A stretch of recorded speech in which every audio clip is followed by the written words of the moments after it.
Sa gabi, siniyasat ni Nightingale ang buong lugar. Nalaman pa niya kung saan ikinulong si Spear Percy. Nasa ilalim ng isang tore siya nakatago. Plano ni Nightingale na iligtas siya mamaya sa gabi kapag tahimik na ang lahat. Ngunit una, kailangan niyang alamin ang mga balak ng simbahan. Palihim siyang pumasok muli sa tore. Pumasok siya sa ulap ng ambon, sinusundan ng 100 patungo sa itaas na palapag kung saan siya nagtago. Sa isang magarang silid, narinig niyang may mga yapak sa labas. Napagtanto ni Nightingale na may 2 tao roon.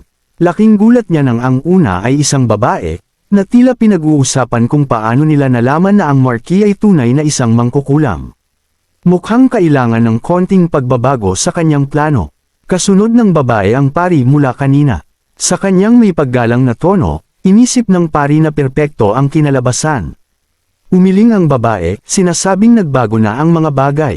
Ayon sa Papa, ang mga bagong mangkukulam ay dapat lihim na dalhin sa banal na lungsod. Dapat nilang palitan ang hatol mula sa pagbitay sa pagsusunog at maghanap ng preso na may katulad na tindig. Nang bumukas ang pinto, naguluhan si Nightingale. Nagtaka siya kung sino ang babaeng ito na kahit mataas na pari ay natatakot kumontra.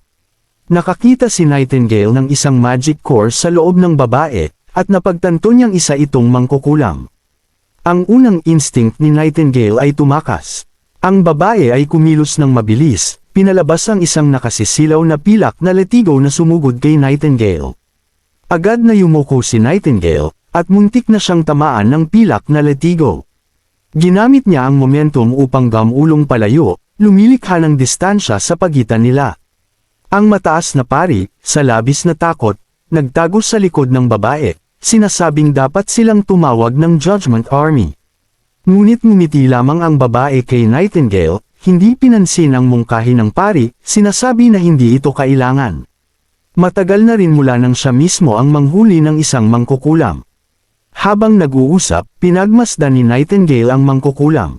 Bagaman pinaghinalaan niyang palihim na nagpalaki ang simbahan ng mga mangkukulam, nasaksihan ito ng sarili niyang mga mata na nagdulot ng pagdurusa at galit. Ang mangkukulam na ito ay ganap na naging tauhan ng simbahan. Nakikita ang sarili bilang iba sa kanyang mga kapwa. Naalala ni Nightingale ang isang umatake sa kanya sa kabisera, na walang pag-aatubiling sinaksak si Wendy. Hindi na maaaring ituring na kapwa ang mga ito, pinili nila ang ganap na magkaibang landas. Sa napagtantong ito, inilabas ni Nightingale ang kanyang revolver. Ang mangkukulam na may puting buhok, na may pirang sa mata, ay alam na may kakayahan si Nightingale sa pagmanman at tinanong siya kung saan siya nanggaling. Nanatiling tahimik si Nightingale, nakatutok sa pagtingin sa tumatakip sa mata ng mangkukulam. Sinubukan ng puting buhok na mangkukulam na hikayatin si Nightingale na maglingkod sa simbahan, upang maging isa sa mga dalisay. Tumawa bilang sagot si Nightingale, hindi pinaniniwalaan ang mga kasinungalingan. Habang ipinahayag ang kanyang pagsuwe, lumabas si Nightingale mula sa ulap at pinindot ang gatilyo. Lumabas ang apoy mula sa baril. Nakakapagtaka, sinalag ng mangkukulam ang bala gamit ang mabilis na galaw ng kanyang pilak na letigo. Nagpakita ng interes ang mangkukulam sa nakatagong armas ni Nightingale, ngunit ang kanyang tono ay biglang naging malamig. Nagpasya na siyang kailangang mamatay si Nightingale. Hamampas siya ng sabay-sabay na letigo kay Nightingale. Nagulat si Nightingale, agad siyang tumalon at tumakbo ngunit masikip ang silid at mahirap umiwas. Isang piraso ng sinag ang dumaan, pinamanhid ang binti ni Nightingale at bumagsak siya sa sahig. Wala nang oras para suriin ang kanyang sugat, binanatan ni Nightingale ang kanyang revolver mula sa kanyang posisyon. Ang pilak na letigo ay humigpit at umikot ng mabilis, sinasalag ang lahat ng mga bala. Wala nang oras para mag-reload si Nightingale ng kanyang revolver. Wala nang magawa si Nightingale kundi ang lumabas sa masikip na espasyo. Ipinag-utos ng mangkukulam ang pari na magsara agad at magpadala ng karagdagang bantay sa basement. Nang umalis ang natatarantang pari, nang hina ang mangkukulam, nanginginig ang mga daliri. Lubos siyang napagod. Hindi niya maintindihan kung anong sandata ang ginamit ni Nightingale. Parehong pang-atake at depensa ang kakayahan ng mangkukulam na may puting buhok.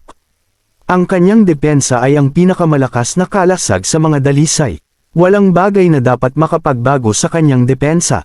Ngunit, ang pagsalag sa mga bala ni Nightingale ay nakaubos ng kanyang lakas. Ngayon, hindi niya na kayang panatilihin ang kanyang kakayahan at nakaramdam ng sobrang pagod. Nagngingit-ngit siya, determinado na hulihin si Nightingale. Gamit ang kanyang kaalaman sa lugar, bumagsak si Nightingale sa basement kung saan nakakulong si Spear Percy. Nang marinig ni Spear ang ingay, tumingin siya, nagulat at nagtaka kung paano nakapasok si Nightingale. Kinawayan siya ni Nightingale na manahimik.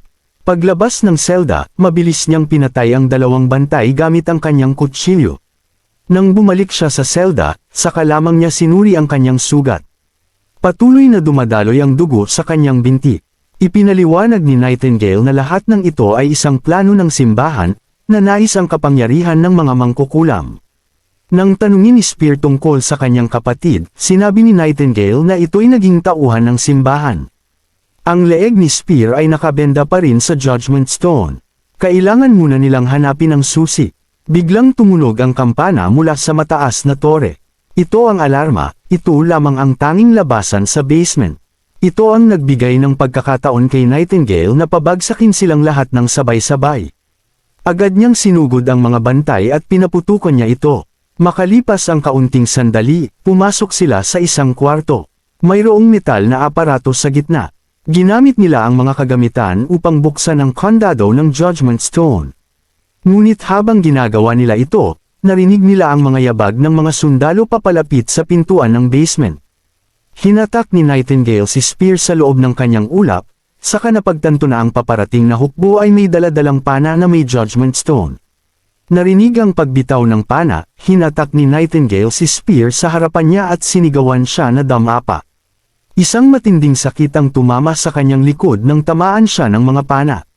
Sa kabila ng sakit, kasama si Spear, bumalik si Nightingale sa loob ng ulap. Paglabas sa basement, sinuri ni Nightingale kung nasugatan si Spear. Medyo tuliro, tinanong ni Spear kung siya ba ang sinangga ni Nightingale sa mga pana. Ipinaliwanag ni Nightingale na kung si Spear ang tinamaan, wala na silang pag-asa, ngunit kung siya ang tinamaan, baka may tsansa pa siyang mabuhay. Kumuha siya ng isang tubo ng kawayan, pinalabas ang nakakasilaw na pulang sinag ng ilaw na umabot sa langit. Napansin din ito ng mga hukbo at naghanda silang umatake. Biglang dumating si Maggie, ang kanyang malaking buntot ay sinira ang mga pader sa paligid. Bumagsak ang malalaking bato, dahilan upang magkanya-kanyang takas ang mga sundalo. Napatitig si Spear sa higanteng ibon. Agad namang itinaas ni Lightning si Nightingale, sinabihan si Spear na sumakay sa likod ni Maggie. Tumaas sila pataas, mabilis na lumisan. Hindi kalayuan, sa isang talampas, maingat silang nagtayo ng tolda na kasya para sa kanilang apat. Ang apoy sa kampo ay nagbigay ng init laban sa lamig. Nagpasya sina Lightning at Maggie na gamutin ang sugat ni Nightingale, kaya't hinikayat siya nilang haburin ang kanyang damit pang itaas. Habang tinatanggal niya ito, nakaramdam siya ng matinding hapdi sa kanyang likod. Tinitigan ni Spear si Nightingale, may bakas ng pag-aalala sa kanyang boses, tinanong kung ayos lang siya. May lungkot sa boses ni Spear habang ikinukwento kung paano sinangga ni Nightingale ang mga palaso upang protektahan siya. Naghagilap si Maggie sa malaking bag at naglabas ng mga gamit pang unang lunas, kasama ang mga benda at bote ng alkohol na pangdisinpekta. Mayroon ding mga halamang gamot na inihanda ni Leaf.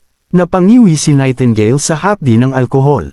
Nagtulungan ang dalawang babae, ang isa'y naglilinis ng sugat habang ang isa naman ay naglalagay ng herbal na pamahid.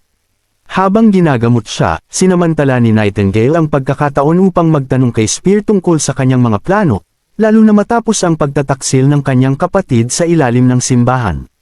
Sinabi ni Nightingale kay Spear ang kanyang nalaman mula kanina. Nagsiklab ang mga kamao ni Spear, nagtatakda ng layuning pagbayarin si Redwyn at ang simbahan sa kanilang mga ginawa. Umiling si Nightingale, binalaan si Spear na ang kapangyarihan at kalupitan ng simbahan ay higit pa sa kaya nilang maunawaan. Kahit na isang hari ang humadlang, hindi mag-aatubili ang simbahan. Kalmado si Spear, saka tinanong, totoo bang plano ng simbahan na sakupin ang 4 na dakilang kaharian? Paminsan-minsan, naririnig ito ni Spear mula sa mga mangangalakal, ngunit karamihan sa mga maharlika sa kabisera ay naniniwalang ito'y walang basehan. Ngumiti si Nightingale, marami pang hindi alam si Spear at ang mga maharlika. Kung nais ni Spear na matuklasan ang mga nakatagong sa buhatan, sinabi ni Nightingale na kailangan niyang sumali sa unyon ng mga mangkukulam. Upang mabawi ang Dragonfall Ridge, maaari din siyang humingi ng tulong mula kay Prinsipe Roland. Nag-aatubiling tinanong ni Spear kung talagang tutulong si Prinsipe Roland. Matapos may bandahan, ngumiti si Nightingale sa kanya. Sinabi niya nang may kumpiyansa na ang pagbuwag sa simbahan ay isang walang alinlangan na tungkulin nila. Bukod dito, kung sakaling nais ni Spear na lisanin ang kanlurang teritoryo, maaari siyang umalis anumang oras. Kailanman ay hindi pinipilit ni Roland ang sinuman. Natahimik si Spear, tila nag-iisip. Muli siyang humingi ng katiyakan, tinatanong kung talagang nakamit ni Roland ang pagkakasundo sa pagitan ng mga mangkukulam at mga karaniwang tao. Sa narinig, sumiklab ang pagmamataas sa puso ng mga mangkukulam mula sa bayan sa hangganan. Tinitigan siya ni Nightingale at sumagot, ang teritoryo ni Prinsipe Roland ay eksaktong ganitong lugar. Ito ang banal na bundok para sa mga mangkukulam. Tumanggo si Spear, iminungkahing dapat silang umalis bukas. Sabay na sumagot sina Nightingale at Lightning, hindi pa. Tumawa silang lahat. Alam nilang sa mga darating na araw, tiyak na magpapadala ang simbahan ng mga mensahe patungo sa bagong banal na lungsod. Ang kanilang tungkulin ay pigilan ang lahat ng kalapati na nagdadala ng mensahe. Nakatuon si Maggie na ibalik si Lady Spear sa bayan sa hangganan. Habang sina Nightingale at Lightning ay may iba pang mga tungkuling dapat gampanan. Makalipas ang 3 araw, nakaabang sina Lightning at Nightingale sa isang puno, pinagmamasdan ang sugo ng simbahan. Hindi inaasahan, dumating si Maggie, at sa likod niya, isang mangkukulam ang bumaba ng may grasyang galaw. Sa isang mabilis na paggalaw ng kanyang malaking espada, nahati niya ang nangungunang sugo sa dalawa. Nagbunot ng mga sandata ang buong hukbo ng sugo, ngunit wala ni isa ang nakapanlaban ng kahit isang hampas mula kay Ash. Sa parehong pagkakataon, dumating si Andrea, nagpapakawala ng mga palasong kumikislap sa gintong liwanag mula sa kanyang mga kamay. Walang pag-aalinlangan ng dalawa sa kanilang galaw, mabilis nilang nilipol ang hukbo ng sugo ng simbahan. Tumitig si Nightingale sa kabilang panig. Sa tulong ng mangkukulam ng Slandering Island, tiyak nilang mapagtatagumpayan ang buong pangkat ng sugo sa pagkakataong ito. Dahil hindi gaanong mahalaga ang iba, nagpasya si Nightingale na siya mismo ang haharap sa puting buhok na mangkukulam. Kinuha ni Nightingale ang kanyang pistola, bigla siyang lumitaw mula sa ulap at mabilis na pinatay ang mga kaaway sa harapan. Pagkatapos ay binaril niya ang karwahe, dahilan upang agad tumalon palabas ang Pure One ng simbahan at tumakbo patungo sa kagubatan. Bagaman nagawa ng Pure One na hadlangan ang ilang mga bala, wala na sila sa isang masikip na silid. Ang maliksi at mabilis na galaw ni Nightingale ang nagligtas sa kanya mula sa kumikislap na pilak na latigo ng Pure One. Sa ilang pang pagputok ni Nightingale, unti-unting hamina ang liwanag ng latigo ng Pure One. Nakahanap ng pagkakataon si Nightingale, tumama ang kanyang bala sa balikat ng Pure One, dahilan upang mawalan ito ng balanse at bumagsak sa lupa. Agad na sinunggaban ni Nightingale ang Pure One. Nang subukan nitong gamitin ang kanyang kapangyarihan, nakita niya si Nightingale na naghahadyas ng isang Judgment Stone sa kanya, sinabing ito ay galing sa mga tagasunod nito. Tinitigan ni Nightingale ang Pure One at sinabing ginagamit ito ng simbahan upang kontrolin at saktan ang mga mangkukulam, ngunit sumusunod siya sa ganitong kasamaan. Nagngingit-ngit ang Pure One, tinawag na demonyo si Nightingale at sinabing paparusahan siya ng mga Diyos. Nang walang emosyon sa mukha, itinutok ni Nightingale ang kanyang baril sa dibdib ng Pure One. Walang panghihinayang, nangako siya kay Roland na magiging kalasag at espada siya para dito. Sa kanya pinindot ang gatilyo. Makalipas ang ilang sandali, muling nanambalik ang katahimikan sa kagubatan. Sinuri ni Nightingale ang mga bagay sa Pure One. Mula sa panloob na bulsa ng kanyang damit, nakakita siya ng isang liham, isang selyo, at isang badge. Wala na siyang iba pang taglay. Marahil, hindi siya kailanman nakaranas ng kasiyahan sa kanyang buhay. Tinanggal ni Nightingale ang laso mula sa mukha ng mangkukulam, natuklasan ang di inaasahang batang mukha. Gayunpaman, may mga pilat sa paligid ng kanyang mga mata na tila paulit-ulit na sinunog ng isang mainit na bakal. Hindi malinaw kung ang mga pilat na ito ay mula pa bago siya naging mangkukulam o pagkatapos niyang magsilbi sa simbahan. Biglang lumitaw si Lightning mula sa ere, bitbit ang isang nagwawalang lalaki bago ito pinakawalang pabagsak sa lupa. Ang lalaki ay tila isang mataas na pari. Tinitigan ni Lightning ang bumagsak na Pure One sa lupa. Dahil sa kanyang hitsura, mahirap paniwalaang itinuturing niya silang mga kaaway na dapat patayin. Tumitig ng malamig si Nightingale sa bihag na lalaki. Nang inilabas niya ang isang piraso ng tila patungo sa bibig niya, sumigaw ang lalaki.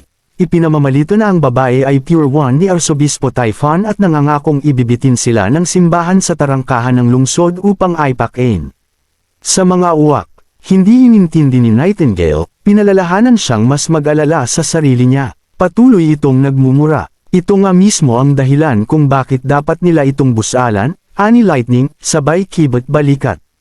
Muling isiniksik ni Nightingale ang tela sa bibig ng lalaki, ibibigay natin siya kay Prinsipe Roland. Narinig kong mahusay si Axe sa mga interogasyon. Maya-maya pa ay dumating sina Andrea, Ash, at Maggie. Saglit na tinitigan ni Andrea ang bumagsak na Pure One, tila umaasa na pagkakalooban ito ni Nightingale ng buhay. Ngunit mabilis na sumingit si Ash, kaaway natin ang mangkukulam. Anumang pag-aalinlangan o pagkukulang ay maaaring maging nakamamatay. Kung ako ang tatanungin, hindi ko rin siya palalayain. Ipinaalala niya kay Andrea na ang mga mangkukulam na tulad nito ay mas malupit pa sa kanilang sariling lahi. Hindi pa niya nakikitang may halimaw o demonyo na ikinulong ang isang tao at pinahirapan ng patuloy-tuloy sa loob ng maraming taon. Natapos ni Ash ang kanyang sinasabi habang hinuhubad ang kanyang mga guwantes na may bahid ng dugo. Iniabot niya ang kanyang kamay kay Nightingale bilang tanda ng pagsang-ayon at pagpapahalaga sa ginawa nito.